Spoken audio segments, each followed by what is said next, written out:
Un franco-ontarien, c'est quelqu'un qui est fier de sa culture et qui est fier de sa langue. Quelqu'un qui est né en Ontario, évidemment, puis qui parle français ou au moins qui essaye. Ils sont capables de comprendre la langue, ils la parlent entre eux, pas juste à cause c'est forcé à eux à l'école. Si t'es né en Ontario, puis que t'es francophone, puis que t'as grandi dans une maison où tu parlais français ou que t'as été à l'école en français, c'est une pas mal bonne représentation d'être franco-ontarien, d'après moi. Ils viennent, mettons, mais pas nécessairement, comme... Même si t'habites pas en Ontario, t'as quand même le droit d'être franco-ontarien si tu te considères franco-ontarien. Le lieu de naissance, bien évidemment, c'est franco-ontarien, sinon je dirais canadien-français, tu sais. Tu peux être passé par ici puis t'adores les gens et là tu te dis « Oui, je suis franco-ontarien ». Si t'es français, tu viens de la France. Si t'es français, canadien-français, mettons, tu viens du Canada, tu peux toujours spécialiser.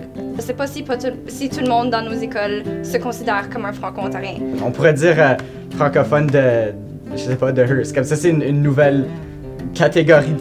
N'importe qui veut s'identifier comme franco-ontarien. Franco-Hearst, ouais, c'est ça.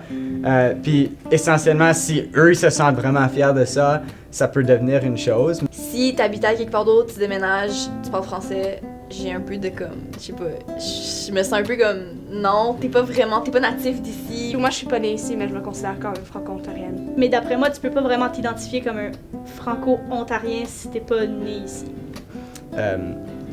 Genre concentré comme... C'est juste une façon de séparer le monde, comme... Pas de séparer, mais comme les classifier selon leur région. Si tu es francophone en Ontario et que tu es fier de ce que tu parles et ce que tu vis et que tu consommes la culture franco-ontarienne, ça te rend un franco-ontarien. Ben chaque franco-ontarien, je pense qu'il y a une raison qu'il se considère comme ça et c'est pas juste « Ah, je suis née en Ontario et je parle français donc je suis forcée ». Si t'as pas une volonté, si c'est forcé par l'école, par la famille, je sais pas trop quoi, non. Si tu veux pas, tu l'es pas. C'est mon opinion. J'ai des amis à mon école que je sais dans 2-3 ans, ils vont plus se considérer franco-ontariens. On le devient. Et on peut l'être de la naissance, mais on peut le devenir aussi. Moi, je pense qu'on le devient. Et